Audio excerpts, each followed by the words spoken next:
Իսրայելը և Լիբանանը համաձայնեցրել են դադարեցնել կրակը, 10-օրյա հրադադարը ուժի մեջ մտավ ապրիլի 17-ից, սակայն Իսրայելը չի պատրաստվում դուրս բերել իր զորքերը Լիբանանի տարածքից։ Թրամփը ողջունել է այս պայմանավորվածությունը, կողմերը պետք է բանակցեն Սպիտակ տանը։ Նախապատրաստական աշխատանքները համակարգելու են փոխնախագահ Վենսը և պետքարտուղար Ռուբիոն։ Գործընթացին կմիանա նաև շտաբերի պետերի միացյալ կոմիտեի նախագահը։ Նրանք պետք է ապահովեն, որ Իսրայելի և Լիբանանի միջև բանակցությունները ներառեն բոլոր ոլորտները։ Իրանամետ Հեզբոլահը, սակայն այս բանակցություններին անմիջական մասնակից չէ։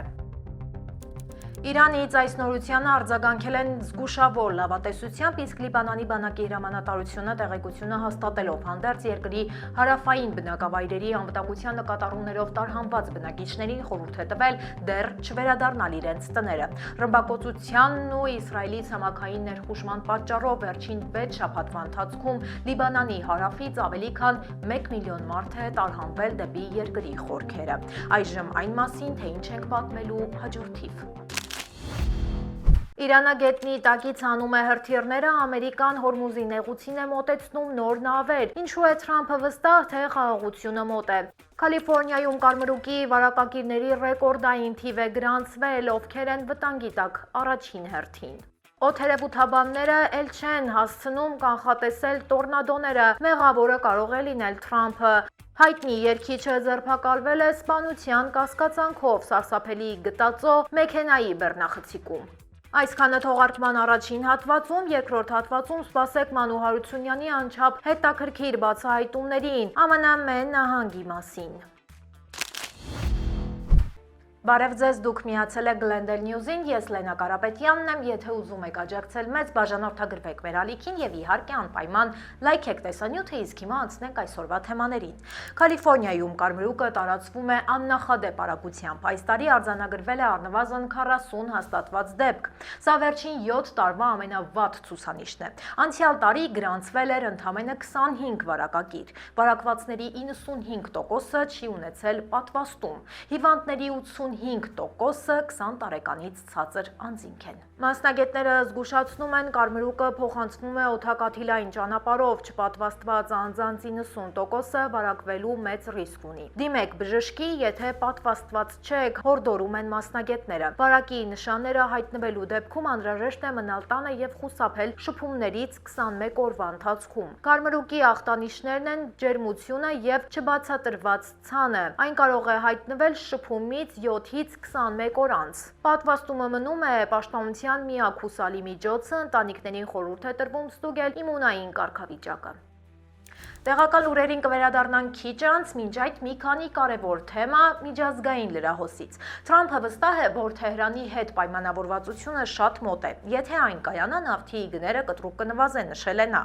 Իրանի հետ գործող զինադադարը կարող է երկարաձգվել, եթե անհրաժեշտ լինի։ Թրամփը նշել է, թե իդեալական կլինի առանց դրա, բայց եթե անհրաժեշտ լինի, կերկարաձգվի։ Նրա խոսքով Իրանը նույնպես ցանկանում է կնքել այդ գործարքը։ Բանակցությունների հաջորդ փուլը հավանաբար տեղի կունենա առաջիկա հանգստյան օրերին։ Թրամփը չի բացառում Պակիստան մեկնելու հնարավորությունը, եթե դա պահանջի ստորագրման գործընթացը։ Իսլամաբադը նա համարում է հիանալի վայր այդ նպատակի համար։ Լաս Վեգասում Թրամփը նշել է, որ պատերազմն ընթանում է պլանավորվածի պես։ Նա վստահ է, ԱՄՆ-ն կարող է անել ամեն ինչ, պատերազմը ըստ նրա պետք է շուտով ավարտվի։ ԱՄՆ-ի ռազմածովային ուժերը փակել են Իրանի ծովային ճանապարհները, արդեն 13 նավ ստիպված է եղել շրջվել և հետ վերադառնալ։ Գեներալ Դեն Քեյնը մանրամասներ է ներկայացրել ընթացող գործողությունների մասին։ Ամերիկյան ուժերը գործում են Իրանի ջրերում և միջազգային տարածքներում։ Շրջափակումը վերաբերում է միայն իրանական նավահանգիստներին ու ափամերձ գոտիներին։ ԱՄՆ-ի զինված ուժերը միջազգային ջրերում հետապնդում են Իրանի դրոշով նավերին։ Սա վերաբերում է նաև նավթ տեղափոխող ստվերային նավատորմի նավերին։ Ըստ գեներալի, դեռևս որևէ նավի վրա չեն բարձրացել։ Այս առաքելությանը մասնակցում է ավելի քան 10,000 զինվորական։ Աշխատանքները կատարվում են բարձր արդյունավետությամբ և հստակ կոորդինացիայով։ Հեքսեթը հաստատել է, որ Հորմուզի նեղուցն ամբողջությամբ վերահսկվում է ԱՄՆ-ի կողմից։ Մենք իրականացնում ենք շրջափակումը ԱՄՆ-ի ռազմածովային ուժերի 10%-ից պակաս մասով, նշել է նախարարը։ Նեղուցով այլ ուղղություններով ընթացող նավերի շարժը ամերիկյան ուժերը չեն սահմանափակում։ Իրանը սկսել է հողի տակից հանել թաքնված հրթիռներն ու արձակման կայանքները։ Տեղեկությունը հաստատել է Hexet-ը։ Նախարարի խոսքով Իրանի հրթիռային ծրագիրը գործնական ու ոչնչացված է։ Նա վստահեցրել է, որ Իրանը նոր զինամթերք չունի եւ ոչ էլ այն արտադրելու հնարավորություն։ ԱՄՆ-ի և Իսրայելի ռմբակոծությունները լուրջ վնաս են հասցրել Իրանին, սակայն բալիստիկ հրթիռների կայանքների կեսը դեռ անվնաս է։ Հազարավոր հարձակվողական դրոններ նույնպես մնացել են պահեստներում, բազմաթիվ հրթիռներ թաղված են ստորգետնյա պաշտպանված տարածքներում։ Դրանց մուտքերը փլվել ու փակվել են ամերիկա-իսրայելական հարվածների հետևանքով։ Իրանը ներկայումս ակտիվ աշխատում է մուտքերը բացելու և զինամթերքը դուրս բերելու ուղղությամբ։ 213 կողմ 214 դեմ ներկայացուցիչների պալատը չեղարկեց պատերազմը դադարեցնելու փորձը։ Դեմոկրատները պնդում են, որ Թրամփը Իրանի դեմ գործողությունները սկսելով գերազանցել է իր նախագահի լիազորությունները։ Հանրապետականների մեծ մասը այդ կարծիքին չէ, նրանք էլ համոզված են, որ մինչև վերջնական կարգավորումը ամերիկյան ուժերի հրամանատարությունը պետք է կենտրոնացված լինի մեկ անձի ձեռքում և այդ անձը Թրամփն է։ Կոնգրեսում քվեարկության արդյունքները արտացոլում են նաև հանրության շրջանում առկա դժգոհությունը կապված Մերձավոր Արևելքում ծագած կոնֆլիկտին ԱՄՆ մասնակցության հետ։ Պատերազմը արդեն հանգեցրել է վառելիքի գների զգալի աճի։ Ամերիկացիների 60%-ը չի պաշտպանում այդ գործողությունները, իսկ 64%-ը դժգոհ է Թրամփի քաղաքականությունից։ Միջանկյալ ընտրություններից առաջ սրանք տագնապալի մեսիջներ են հանրապետականների համար։ Մերձավոր արևելյան ճգնաժամի աղետալի հետևանքները հասել են Եվրոպա։ Եվրոպան ունի ավիավառելիքի ընդամենը 6 շաբաթվա պաշար։ Տագնապալի նախազգուշացումը հնչեցրել է միջազգային էներգետիկ գործակալության ղեկավարը։ Պատերազմի պատճառով նավթի մատակարարումները կարող են ամբողջությամբ արգելափակվել։ Առաջիկայում հնարավոր են չվերթների զանգվածային խափանումներ։ Գործակալության ղեկավարը իրավիճակը որակում է որպես երբևէ տեսած ամենամեծ ճգնաժամը։ Ընդգծել է, որ այն ծանր հետևանքներ կունենա ամբողջ համաշխարհային տնտեսության համար։ Տնտեսական աճը կնվազի, իսկ գնաճը կհասնի նոր ռեկորդների։ Հետևանքները լինելու են անհավասար, որոշ երկրներ կտուժեն ավելի ծանր։ Գործակալության կանխատեսումներով այս ամենից ամենաշատը կտուժեն Ճապոնիան, Հարավային Կորեան և Հնդկաստանը։ Ցանկում են նաև Չինաստանը, Պակիստանը և Բանգլադեշը։ Փոխարենը Հորմուզի նեղուցի հետ կապ չունեցող էներգակիր վաճառողներն աննախադեպ բարենպաստ պայմաններում են հայտնվում։ Այդ շարքում առաջատարը Ռուսաստանն է։ Վերադառնանք Ամերիկա, ICE ղեկավարը լքում է պաշտոնը, այս մասին հայտարարել է անվտանգության նախարար Մալինը։ Նա կհեռանա մայիսի 31-ին, պատճառը պաշտոնապես չի նշվում։ Դեռ հայտնի չէ նաև, թե ով կղեկավարի կառույցը նրա հեռանալուց հետո։ Լայոնսը ICE ղեկավարել է ներգաղթի դեմ խիստ պայքարի շրջանում։ Նրա պաշտոնավարման ընթացքում եղել է 379,000 ձերբակալություններ, ավելի քան 475,000 մարդ հեռացվել է Միացյալ Նահանգներից։ Թրամփը նրա աշխատանքից գոհ է, քննադատները սակայն նշում են գործողությունների ծայրահեղ բնույթը։ Արտաքսումների ծավալները եղել են աննախադեպ մեծ, շատ կոնգրեսականներ պնդում են, որ գործակալները ձերբակալել են ոչ միայն հանցագործների, այլև բնակիչների։ Արդյոք Լայոնսի հեռացումը փակում է այս լարված շրջանը, դեռ դժվար է ասել։ Առայժմ ICE շարունակում է աշխատել նույն խստությամբ։ Հյուսիսային Քարոլինայում հոգևորականը կրկին սկանդալի կենտրոնում է հայտնվել։ Կաթոլիկ քահանային մեղադրում են անպատշաճ վարքի մեջ։ Նա խոստովանության ժամանակ դեռահաս աղջիկներին սեռական բնույթի հարցեր է տվել։ Թեմի ղեկավարությունը սակայն հայտարարել է, որ քահանան չի անցել սահմանը։ Քահանայի անունը չի հրապարակվում, քանի որ նա մեղադրանք չունի։ Թեմը հրաժարվել է մեկնաբանել ծնողների բողոքները այս պահին։ Սա Հյուսիսային Քարոլինայում հոգևորականների դեմ բողոքի հերթական դեպքն է։ Կանզաս Սիթիի մոտակայքում 5 տորնադո է հայտնվել, օդերևութաբանները կանխատեսումներում չեն նշել նման վտանգի մասին, հակառակ փորձագետների մտահոգություններին ԱՄՆ-ի օվկիանոսային և մթնոլորտային վարչությունը պնդում է, որ աշխատանքը մնում է կայուն, սակայն մասնագետները հիմնավորում են, որ աշխատակիցների սակավության պատճառով կանխատեսումներն արդեն օպերատիվ չեն հրապարակվում։ Աշխատակիցների թիվը նվազել է Թրամփի վարչակազմի կողմից իրականացված կրճատումների հետևանքով։ Տորնադոների վերջին դեպքերը զգալի վնասներ են պատճառել, բնակիչները հասցրել են պատրաստվել միայն ազդանշաններից հետո։ Ավելի վաղ կանխատեսումների դեպքում վնասները կլինեին անհամեմատ փոքր, համոզված են փորձագետները։ Փոթորիկների վտանգը դեռևս պահպանվում է միջին արևմուտքում։ Փորձագետները շարունակում են պնդել, որ առանց բավարար անձնակազմի անհնար կլինի լիարժեք մոնիթորինգն ու օպերատիվ կանխատեսումներ կատարելը։ Մեկ լուր Կալիֆոռնիայից Ռիվերսայդը պատրաստվում է կոշտացնել ծխախոտի խանութների կանոնակարգերը։ Քաղաքային իշխանությունները ցանկանում են արգելել դրանց գործունեությունը դպրոցների եւ բնակելի տարածքների մոտ։ Խնդիրը վերաբերում է մոտ 225 վաճառակետերի։ Նախագիծը արգելում է խանութների գործունեությունը դպրոցներից ու տներից 1000 ֆուտ հեռավորության վրա։ Կարգավորումը վերաբերում է նաեւ գազալցակայաններին եւ առանձին խանութներին։ Ավելի վաղ նման կարգավորում էր սահմանվել նաեւ ալկոհոլի եւ կանեփի խանութների համար։ Որոշ ձեռնարկատերեր մտահոգություն ունեն, որ սա վնաս կհասցնի բիզնեսին։ Նրանք պնդում են, որ հարկատու ձեռնարկությունները պետք է պաշտպանված լինեն, սակայն իրավապահները թմրանյութեր են հայտնաբերել 13 խանութում։ Դա հիմք են ընդունել սահմանափակումներին ուղղված քայլերն ակտիվացնելու համար։ Եվ կրկին Թրամփի, ավելի ճիշտ նրա սենսացիոն շինարարական ծրագրերի մասին։ Թրամփը ծրագրում է կառուցել 250 ֆուտ բարձրությամբ հսկա հաղթական կամար։ Այն կլինի աշխարհում ամենաբարձրը, կամարը կլինի նաև Լինքոլնի հուշահամալիրից բարձր։ Ֆեդերալ արվեստի հանձնաժողովը հավանություն է տվել նախագծի նախնական դիզայնին։ Այն հիշեցնում է Փարիզի հայտնի հաղթական կամարը։ Հաղթանակի կամարը կառուցվելու է Պոտոմակ գետի արհեստական կղզու վրա։ Շատերը, սակայն, ընդդիմանում են այս նախաձեռնությանը։ Հանձնաժողովը ստացել է ավելի քան 1000 բողոք։ Ճարտարապետները առաջարկում են հեռացնել որոշ արձաններ բարձրությունը կրճատելու համար։ Առաջարկվել է նաև հրաժարվել ոսկե առյուծների արձաններից։ Այս նախագծի դեմ բողոքների թվում է նաև բազմաթիվ պատմաբաններ ու տարբեր պատերազմների ամերիկացի վետերաններ։ Դատարանը կրկին արգելեց Թրամփի պարահանդեսային սրահի կառուցումը $400 միլիոն արժողությամբ։ Նախագիծը դեռ մնում է սառեցված։ Միայն ստորգետնյա բունկերի աշխատանքները կարող են շարունակվել։ Դատարանը թույլատրեց պաշտպանական նշանակության հատվածների կառուցումը։ Թրամփը կատաղի արձագանքեց վճռին, նա սոցցանցում քննադատեց դատավորին, անվանելով նրան Թրամփին ատող։ Դատարանը հակադարձել է շեշտելով, որ նախագիծը պատրաստ չէ։ Շինարարությունը ավարտվելու է միայն 2028 թվականին։ Կառավարությունը պատրաստվում է բողոքարկել այս դատական որոշումը։ Այժմ եկեք տեսնենք, թե ինչ հետաքրքիր նորություններ են հրապարակված մեր սոցցանցերում։ Երգիչ Դեյվիդը առայժմ կկարողանա երգել միայն բանտում։ Նա ձերբակալվեց սպանության կասկածանքով, առայժմ գրավի դիմաց ազատ արձակվելու հնարավորություն չի ունենա։ 2025-ի սեպտեմբերին Լոս Անջելեսում երգչին պատկանող Տեսլա մակնիշի լքված մեքենայում գտել էին 14-ամյա աղջկա Դի։ Աղջիկը անհետացել էր 2024 թվականին Լոս Անջելեսից հարավ-արևելք գտնվող Լեյք Էլսինյորից։ Դատաբժշկական փորձագետը չի հրապարակել մահվան հստակ պատճառը, երգիչը առայժմ ունի կասկածյալի կարգավիճակ, հետաքննությունը շարունակվում է։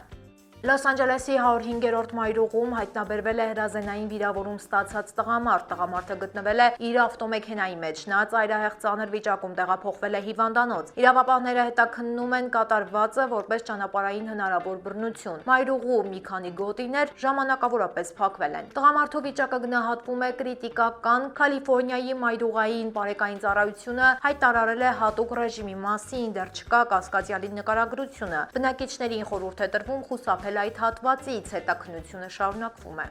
Նյու Յորքի քաղաքապետը դեռևս գումար է վաստակում ռեփ երաժշտությունից։ Հարկային փաստաթղթերը ցույց են տալիս հիփ-հոփից հոնորարների առկայությունը։ 34-ամյա քաղաքապետը հայտնի էր Young Cardamom եւ Mr. Cardamom անուններով։ Նրա երաժշտական եկամուտը անցյալ տարի կազմել է $1643։ Թիվը մի փոքր է աճել 2024 թվականի համեմատ։ Մամդանին կատակել է նյույորքցիներին առաջարկելով լսել իր երգերը Spotify-ում։ Մամդանին սկսել է ռեփ կարդալ դեռ ավագ դպրոցում, նա թողարկել է սոցիալական բովանդակությամբ երգեր։ Նախկին քաղաքապետ Բլումբերգը նույնպես ստացել է եկամուտներ հեռուստատեսությունից, նա վաստակել է ֆիլմերում եւ հաղորդումներում իր մասնակցության դիմաց։ Մամդանին ինքն իրեն որակում է որպես C կարգի ռեփեր եւ այսօր էլ շարունակում է զբաղվել երաժշտությամբ։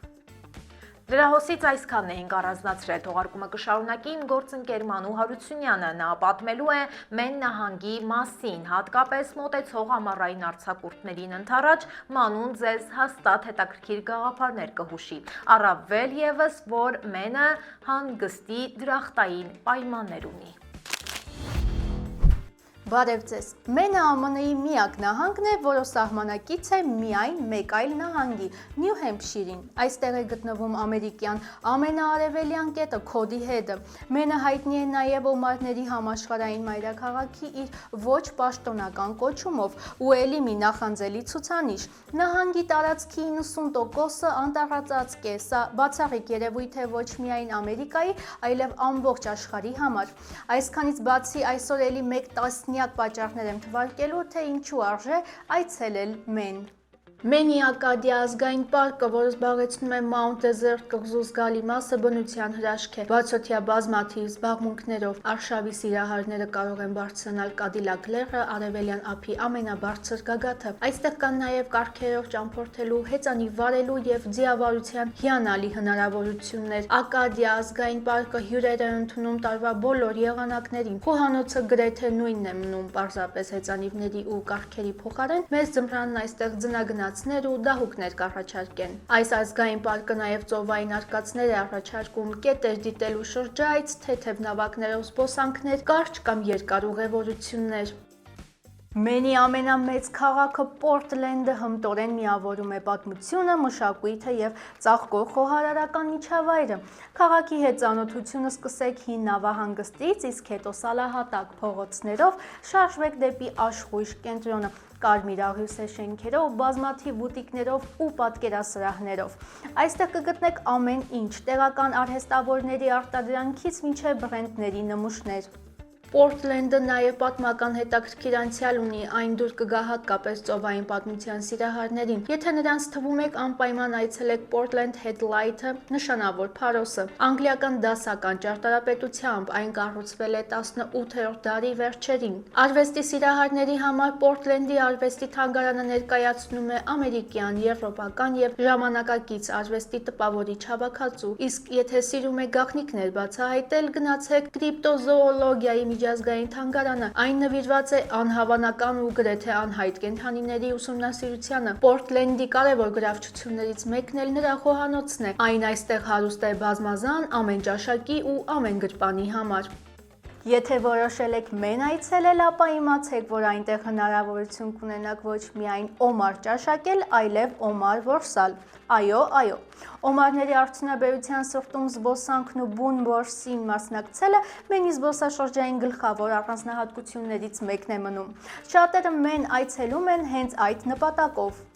Օմարների նավակով շրջայցին միանալը եզակի հնարավորություն է։ Դուք կարող եք օմարների որսի տեխնիկայի մասին ոչ միայն տեսական տեղեկություններ ստանալ, այլև դրանք անմիջապես գործնականում կիրառել։ Դե իսկ այս հատվածի ամենահամեղ մասը հենց նավի վրա օմարների խորոված պատրաստելն ու վայելելն է։ Մենի հյուսիսում 200,000 ակր տարածք զբաղեցնող Բաքսթեր պետական պարկը վայրի բնության իրական ապաստան է։ Այստեղ Մենի ամենաբարձր գագաթն է, որը գրավում է բացօթյա հանգստի սիրահարներին ու դժվար արշավային արահետները նախընտրողներին։ Վայրի բնության սիրահարները այստեղ բազում հնարավորություններ կունենան իրենց բնական միջավայրում տեսնել իշայծյամներ, սև արջեր, եղնիկներ ու հարյուրավոր թռչուններ։ Պարկի բուսական աշխարհը պակաս հարուստ չէ, վաղ գարնանից մինչև ուշ աշուն այն պատված է ծաղիկներով, դե իսկ արահետների երկայնքով հանդիպող մեծ ու փոքր լճերը միայն ավելի բազմազան կդարձնեն այս պարկով ձեր զբոսանքները։ Մենի հսկայական վայրի բնությունը իշայծյամների պահպանության համար անգնահատելի դեր ունի։ Այդ հսկա կենդանիներին իրենց բնական միջավայրում տեսնելը Մենի ամենահիմնական փորձառություններից մեկն է։ Նման այցերը տարածված են հատկապես Մուսհեդ լճի եւ Բաքսթեր պետական պարկի տարածքում։ Ժամանցի այս ուղղությունը նախընտրողներին խորհուրդ է տրվում միանալ հատուկ սաֆարիին։ Որոշ տուրօպերատորներ մասնագիտացված են հատկապես այդ ոլորտում։ Պրոֆեսիոնալ ուղեկցորդները զբոսաշրջիկներին տանում են այն տարածքները, որտեղ իշայծյամներն ապրում են լիովին ազատ վայրի բնության մեջ։ Դե իսկ եթե հոգնել եք լեռներ մագլցելուց, մենը հանգստի լավագույն առաջարկներն ունի նաև ափամերձ գոտիներում։ Բավական է միայն ասել, որ անգամ հատուկ երթուղի կա ափամերձ ուղին։ Մենի ափամերձ երթուղիները հայտնի են Ատլանտյան օվկիանոսի հմայիչ ձկնորսական գյուղերի եւ ժայռոտ զառիթափերի իրենց ապշեցուցիչ տեսարաններով։ Ռութ 1-ով երթուղին, որը հայտնի է նաեւ որպես ափամերձ ուղի, այդ ամենը վայելելու լավագույն տարբերակներից մեկն է։ Կարող եք սկսել Պորտլենդից եւ շարժվել դեպի հյուսիս Ռութ 1-ով։ Ափի երկայնքով ճանապարհը բազմաթիվ քաղաքներով ու գյուղերով է անցնում, որոնցից յուրաքանչյուրը զբոսաշրջիկների համար յուրահատուկ առաջարկ ունի։ Եվ վերջում այս նահանգում հայկական ներկայության մասին։ Մենի հայ համայնքը թեև փոքր, բայց ակտիվ է։ Նահանգը պաշտոնապես ընդունել է հայոց ցեղասպանությունը 2002 թվականին Մենի ներկայացուցիչների պալատի ընդունած բանաձևով։ Տեղի հայերը ինտեգրված են տարբեր ոլորտներում, իսկ հայկական մշակույթը պահպանվում է հիմնականում ընտանեկան, երբեմն էլ միջոցառումների միջոցով։ Հետաքրքիր է, որ շատ հայեր մեն են տեղափոխվել Կալիֆոռնիա նահանգից կամ Փենսիլվանիայից, որոնելով հանգիստ կյանք։ Դե ինչ, ավարտին մոտեցավ ոչ միայն մեր հերթական հաղորդումը, այլև հերթական աշխատանքային շաբաթը։ Ձեզ ուրախ հանգստյան օրեր, իսկ մենք կշարունակենք հետևել անցուդարձին, որ հանգստյան օրերից հետո ձեզ ներկայացնենք ամենահետաքրքիրն ու ամենակարևորը։ Կհանդիպենք երկուշաբթի օրը, ինչպես միշտ ժամը 5-ին։ Հաջողություն։